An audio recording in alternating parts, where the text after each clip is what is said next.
पोद्दार जी। राधे राधे। राधे राधे महाराज जी।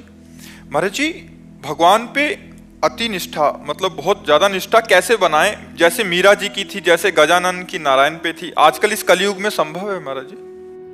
संभव है पर कठिन है।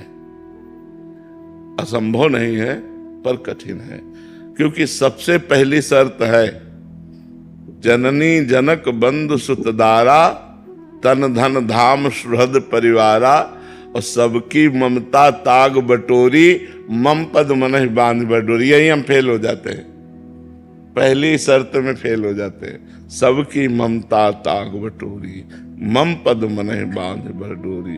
कहीं प्यार नहीं एकमात्र भगवान से, सब जगह का प्यार समेट कर भगवान के चरणों में निरंतर भगवान की स्मृति, निरंतर भगवान का चिंतन।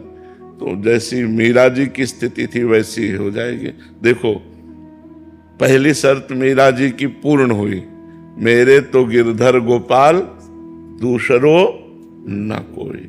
यहां हम इतना तो बोल सकते हैं मेरे तो गिरधर गोपाल, लेकिन ये नहीं बोल सकते दूसरो न कोई। ईमानदारी से अभी कहीं शरीर, कहीं मन, कहीं परिवार, कहीं भोग, कहीं कुछ, कहीं दूसरो न कोई। सबकी ममता ताग बटोरी, मम पद मनहि बांध बरडोरी। एकमात्र श्री भगवान से अपना संबंध बस हो गया। फिर क्या है? फिर तो निष्ठा बढ़ती चली जाएगी। फिर तो जैसे गोपीजन कहती है, कान भय प्राण में और प्राण भय कान में, ही हमें ना जान पड़े कान है कि प्राण है। कैसी महामहिमामयी स्थिति! कान भय प्राण में, प्राण भय कान में, और उधो ही में ना जान पड़े कान है कि प्राण है। कान ही प्राण है, प्राण ही कान है। भगवान उनके प्राण बन गए, प्राण में भगवान हो गए। कैसे महिमा! ये स्थिति आ जाती है, ये स्थिति। वह खूब भजन करे, डट के भजन से आएगी। जितना नाम जप करोगे, भजन करोगे, सबकी ममता बटोर कर भगवान के चरणों में, और जहां एकमात्र भगवान, बस जीव का जितना आध्यात्मिक उल्लास उन्नति है वो सब प्रकाशित हो जाए, जीव का परम कल्याण हो जाएगा। सुभद्रा जी गुजरात से।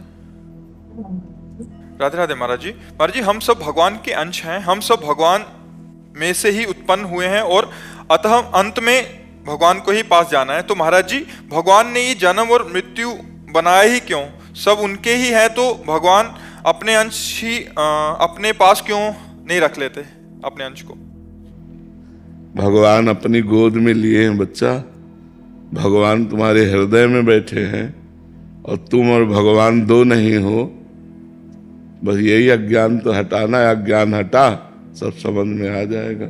ये क्यों जब तक रहता है तब तक अनुभव में नहीं आता है। भगवान अपने आप से अपने आप में खेल रहे हैं। एक हम बहुत श्यामा, वो परमात्मा एक ही बहुत रूपों में खेल रहा है। आप क्या समझते हैं? आप कौन है? आप स्त्री है। स्त्री तो ढांचा है। आप कभी अपने जीवन में देखिए कि आप कौन है। आप परमात्मा के स्वरूप हैं भाई। परमात्मा ने नहीं फंसाया, आप खुद फंस गए हो। अपने को शरीर मान करके, अपने को भोगों में मान करके खुद फंस गए हो। नाम जप करो, सब ठीक समझ में आ जाएगा। किसका प्रश्न है? हाँ, खूब नाम जप करो, नाम जप से बन जाएगा। परमात्मा ने नहीं फंसाया है। अंश कहने मात्र का होता है। जैसे गंगा जल से एक चम्मच लो तो गंगा जल, एक टैंकर भरो तो गंगा जल। तो गंगा जल तो गंगा जल है, चाहे एक बूंद हो चाहे। तो ऐसे पूर्ण परमात्मा है, उसका अंश भी परमात्मा स्वरूप है। लेकिन आप अपने को कहाँ परमात्मा स्वरूप जान रहे हो? आप अपने को स्त्री जान रहे हो, आप अपने को मनुष्य मान रहे हो। तो साधना करो, ज्ञान उत्पन्न हो, तब ये बात जान पाओगे। कोई फंसाव नहीं है। हम खुद फंसे हुए हैं, हम खुद पकड़े हुए हैं। माया कोई नहीं है, हम ही भ्रम किए हुए हैं। हमारे भ्रम का नाम ही माया है। भ्रम नष्ट हो जाए, जासु कृपा सब भ्रम मिट जाई, गिर जा सोई कृपाल रघुराई। अब आराधना करो, नाम जप करो, तो सब ठीक हो जाएगा, सब समझ में आ जाएगा।